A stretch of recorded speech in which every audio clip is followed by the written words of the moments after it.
जय हिंद बच्चों। साइंस के ओल्ड सिलेबस में आपका स्वागत है।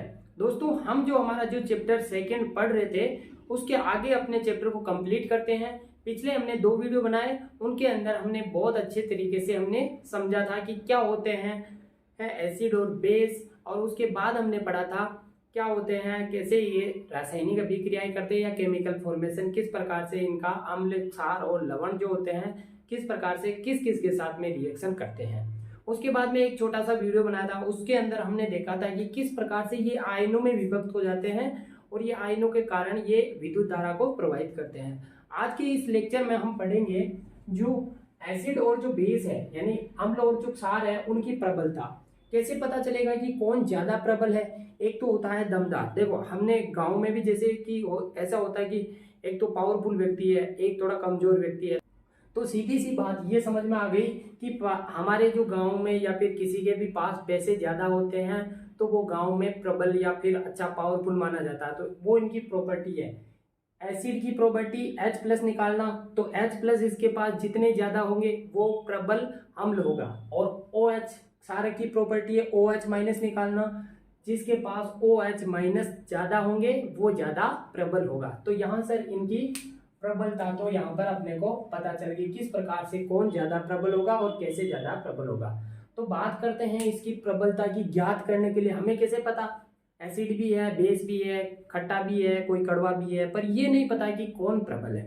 तो उसको मापने के लिए कुछ चीजें ली जाती है, उसको हम क्या करते हैं, मापते हैं, नापते हैं या फिर मेजरमेंट निकालते हैं। इसका क्या निकालते हैं? मेजरमेंट। जब आप एसिड और बेस की जब प्रबलता का मेजरमेंट निकालते हो तो उसको कहते हैं पीएच स्केल। क्या कहते हैं? पीएच स्केल, या अगर आप हिंदी में कहना चाहो तो इसे कहते हैं सार्वत्रिक सूचक। सार्वत्रिक सूचक या फिर इसे सार्वभौमिक सूचक भी कहते हैं।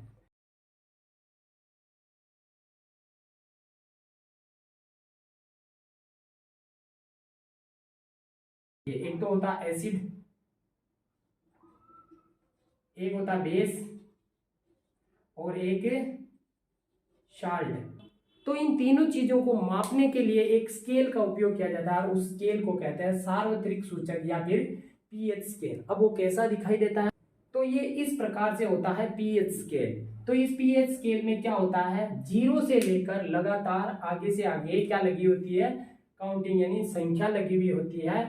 और ये जो संख्या है यही निर्धारित करती है कि कौन ज्यादा प्रबल क्षार है और कौन ज्यादा एसिड है। समझ में आ रही है? तो प्रबल एसिड कौन है और प्रबल क्षार कौन है, इन दोनों के बारे में यही चीज बताती है। तो ये पीएच मान बहुत ही काम का है। तो पीएच स्केल के बारे में जानकारी लेते हैं। क्या होता है पीएच स्केल? ये इस प्रकार का स्केल होता है जिसमें 0 से लगाकर 14 तक संख्या लिखी हुई होती है। इसके बीच का जो सेंटर होता है वहां पर 7 संख्या लिखी होती है। यहाँ पर जो मान होता है उस मान को हम कहते हैं उदासीन, यानी यहाँ पर जो भी होगा वो उदासीन होगा। अब उदासीन से एक बात याद आ रही होगी, पहले पढ़ा था न्यूट्रलाइजेशन रिएक्शन या फिर उदासीनीकरण अभिक्रिया। ऐसी अभिक्रिया जिसमें अम्ल मिला दे और क्षार मिला दे। अब ये फंस गया बीच में, इधर अम्ल है इधर क्षार है, अब दोनों जब रिएक्शन करते हैं तो उसको उदासीन कर देते हैं। कहने का मतलब ये है, इधर बढ़े तो अम्ल, इधर बढ़े तो क्षार और बीच में कौन? उदासीन। तो जो 7 नंबर है जिसका पीएच 7 होगा वो सारे के सारे क्या कहलाएंगे? उदासीन। एग्जाम्पल के लिए H2O क्या है? ये उदासीन है। क्या है? उदासीन है। इसीलिए हम जब भी किसी भी रिएक्शन को करवाते हैं या किसी को भी डालते हैं तो ज्यादातर जल का उपयोग करते हैं। वो क्यों है? क्योंकि ये क्या है, ये न्यूट्रल है या फिर उदासीन है। अब बात करते हैं, जब ये उदासीन है तो इसके इस साइड आप बढ़ोगे तो इस साइड की जो मात्रा है, जैसे जैसे आगे बढ़ोगे तो वो क्षारकता का मान बढ़ता जाएगा। यानी जो बेस है वो उस तरफ के मान, ये जितने भी इधर आएंगे उनका मान धीरे धीरे बढ़ता जाएगा। अगर किसी का मान जैसे कि 9 है तो वो कम क्षारीय होगा, और उससे ज्यादा अगर किसी का मान अगर 11 है, 11 है, तो उसका और क्षारीय ज्यादा होगा। जैसे कि NaOH है, तो इस NaOH का जो मान है ना, यहाँ सबसे क्षारीय होता, बहुत ज्यादा प्रबल क्षारीय है। अब उसी तरह से आप इधर देखो तो इधर के जो जितने भी पॉइंट है, इधर की साइड में जो भी बढ़ते हैं बढ़ते जाएंगे तो उनकी अम्लीयता बढ़ती जाएगी। उधर क्षारीयता बढ़ रही थी, इधर क्या बढ़ रही है? अम्लीयता बढ़ रही है। तो कहने का मतलब ये है कि इधर की साइड अम्लीयता बढ़ेगी और उधर की साइड क्षारीयता बढ़ेगी। तो इधर 7 से लेकर कम जो मान है 0 तक, ये है अम्लीय माध्यम। कैसा माध्यम है? अम्लीय माध्यम। और 7 से लेकर 14 तक, कितने तक? 14 से, यानी 7 के बाद में 14 तक क्या माध्यम है? ये है क्षारीय माध्यम। जैसे कि NaOH क्या है? बहुत ही प्रबल क्षारीय है। जैसे इसके अंदर देखें तो बहुत ज्यादा अम्लीय कौन होगा, इसके बारे में समझते हैं। जैसे कि नींबू। अच्छा, आपने नींबू तो खाया ही होगा, नींबू का रस भी पिया होगा, जूस पिया होगा।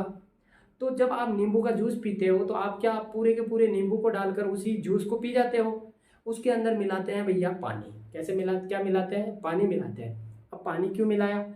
अब वो पानी इसीलिए मिलाया क्योंकि जो वो है ना, नींबू के अंदर बहुत ज़्यादा एसिडिटी होती है और बहुत ज़्यादा उसका जो pH मान है वो लगभग होता है 2, लगभग 2 के लगभग होता है, मतलब 2 के आसपास में। तो आप ये देखो कि यहाँ पर कितना प्रबल अम्ल होगा।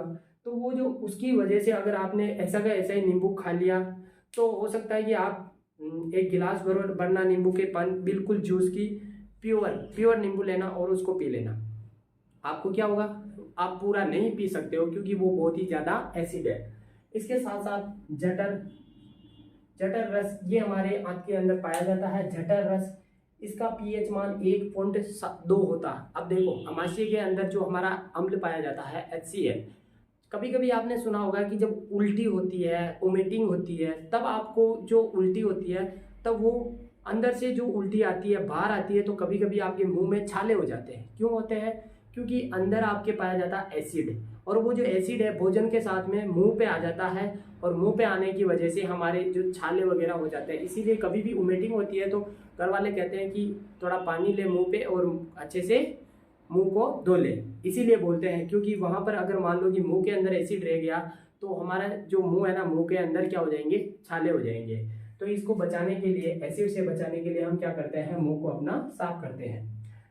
ये तो अपने को समझ में आ गया कौन अम्लीय माध्यम और कौन क्षारीय माध्यम होता है। पर अब समझते हैं हम जो pH होता है ना, pH मान, ये सार्वत्रिक स्केल या फिर सार्वभौमिक स्केल या फिर pH स्केल, इसके और क्या क्या उपयोग है हमारी दैनिक जीवन में, डेली लाइफ में? ये क्वेश्चन बहुत सी बार पूछा जाता है कि pH स्केल के आप दैनिक लाइफ में उपयोग लिखिए। तो चलो इनके बारे में समझते हैं।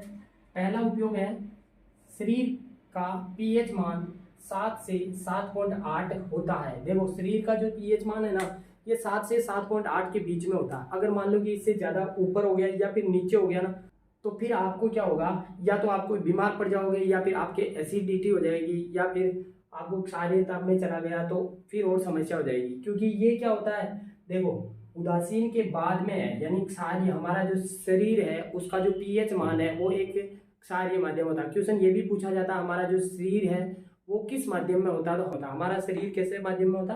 क्षारीय माध्यम में होता है। सेकंड पॉइंट देखो, वर्षा जल का जो pH मान है वो है 5.6 से कम होता है। अगर मान लो कि वर्षा जल का जो pH मान है वो 5.6 ना रहे और इससे घट जाए, जब इससे वर्षा का जो जल है उसका pH मान घट जाता है तो वो हो जाता है अम्लीय, और उसको हम कहते हैं अम्लीय वर्षा। जब अम्लीय वर्षा होने लगती है तो वो क्या होती है? बहुत सारी चीज़ों को नुकसान पहुंचाती है। जैसे कि आपने एक एग्जाम्पल देता हूँ, जो हमारा ताजमहल है वो बिल्कुल पहले वाइट था, बिल्कुल सफेद कलर में था। अभी जो ताजमहल का जो रंग है ना वो धीरे धीरे वाइट कलर से थोड़ा ब्राउन होता जा रहा है, उसका जो कलर है वो चेंज होता जा रहा है। तो वो किसके कारण हो रहा है? अम्लीय वर्षा के कारण, या फिर जो इसका pH मान घटा है वर्षा का उसके कारण हो रहा है। मुंह का pH मान 5.5 होता है, और कम हो जाए तो क्या होगा? कम हो जाए तो हमारे दांत हो जाते हैं खराब।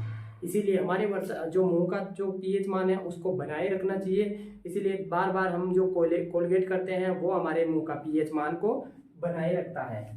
मधुमक्खी के काटने पर दर्द होता है। क्यों होता है वैसा? मधुमक्खी के काटने पर दर्द इसीलिए होता है क्योंकि मधुमक्खी के डंक में पाया जाता है मेथनोइक अम्ल, और अम्ल होता है तो आपको ही पता है कि अम्ल अगर शरीर के अंदर इंजेक्ट किया है तो आप एक चीज़ सोच के देखिए कि हमारा शरीर है क्षारीय माध्यम में, हमारे शरीर का pH मान अभी बताया 7.8 तक, यानी क्षारीय माध्यम में।